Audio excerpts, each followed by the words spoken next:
Well, has happened. it's only going to get worse. So, I think it's somewhat ironic that yesterday, there was a Commerce subcommittee meeting on the legislation for data breaches and notifications. But I just think a company like Anthem and many other companies fail to spend enough money to upgrade, their systems, their security, their firewalls. So there are things that they could do to prevent this from happening. I don't know for sure yet, but we do know that the hackers were able to gain access to their servers. So, when was the last time that they upgraded anything in terms of their IT security? Who does this affect?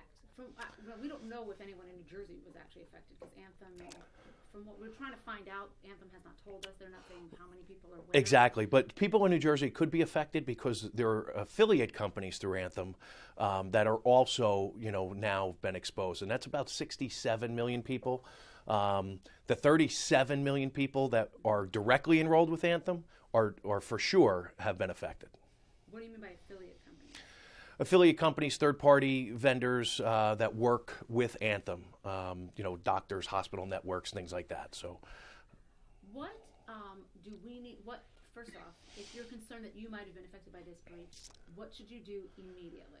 You should get a copy of a credit report.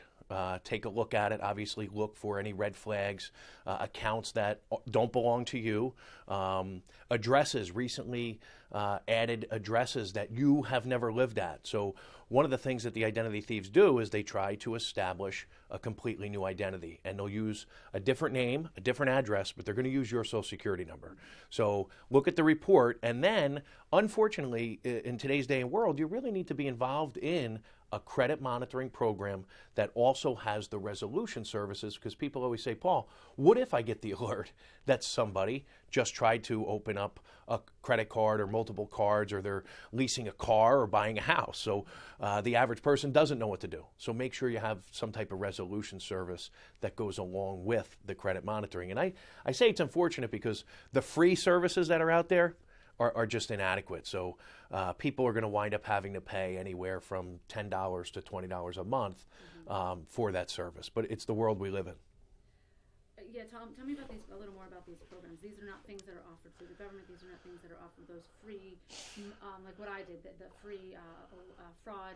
The fraud alert, so if you've been affected, you might want to even go take it a step further and put a security freeze on your credit reports. And that means that no one, including you, would be able to gain access to your credit reports without first providing a PIN or a password. The fraud alert just says to creditors who are pulling your reports, go an extra step in terms of verifying that the person is who they say they are. How would a credit report help me? Even if someone stole my information yesterday, could they have, with the credit report? So that's where the monitoring comes in. The credit report is a snapshot in real time, and it might not help you if this is something that hasn't been reported yet. So that's where credit monitoring comes in. Once you provide the company with your information, if it's used in any way that's not consistent, you should get an alert via email or text. Tell me more about these. Who does these monitoring programs that you would have to, I guess, pay for? Well, the shameless plug would be Better Qualified, certainly provides free credit reports along with a monitoring service that really is, ours is only like $6.95 a month. So again, anywhere from $7-8. Some of the higher ones, like there's a LifeLock, most of the people know because they do so much marketing. But they're on the upper side, $20, lots of bells and whistles that I don't think you really need. You need to be alerted, and you need to have the resolution service. Someone that's going to help you. If someone's opened up the reports, what do I do? Well, you need to file a police report, and you need to contact the creditors. And, the average person spends about 2 years trying to undo what the identity thieves have done. And is this what happened here, this breach? Do you think the company's doing enough to help? Do you think? No, I think one of the things that I try and champion, and the things that we talk about, are all of the companies thus far, in my opinion, have fallen short in notifying the clients, customers on time, and then don't just provide a one bureau credit report. There's 3 bureaus, and so for that very reason, they need a 3 bureau credit monitoring solution and service.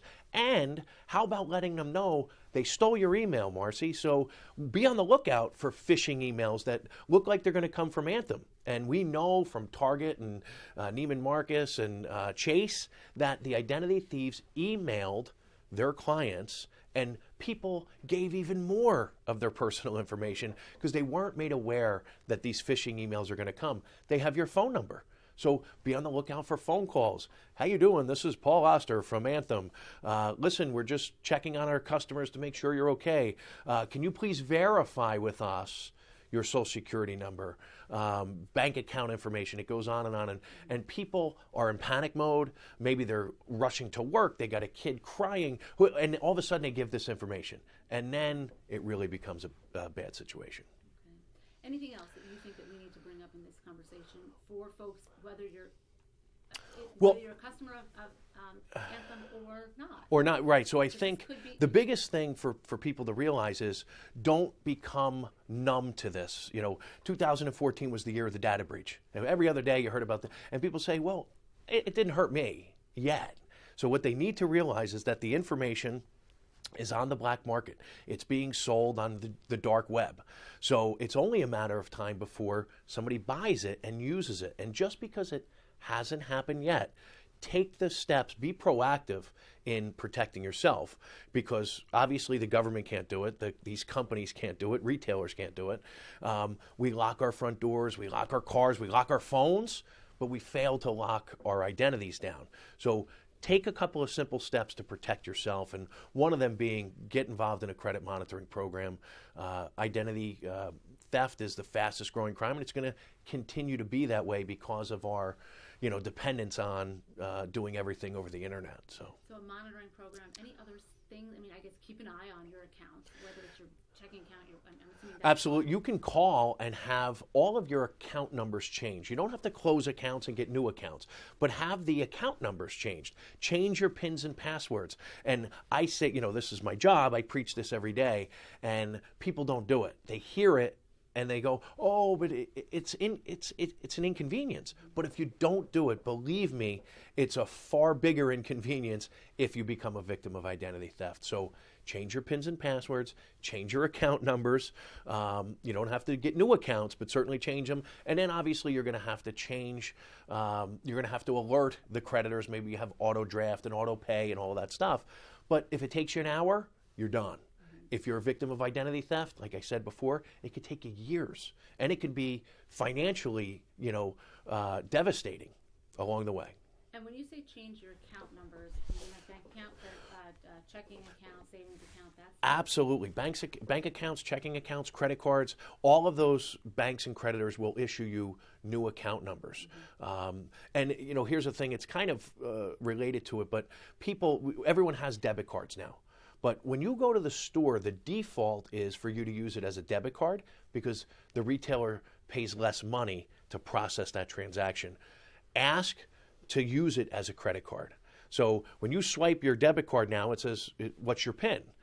No, cancel it out and say, I want to use it as a credit card, because you're afforded some more protections as opposed to a debit card that's linked directly to your checking and savings. So if they get that information, now they can backtrack into your checking account and savings account.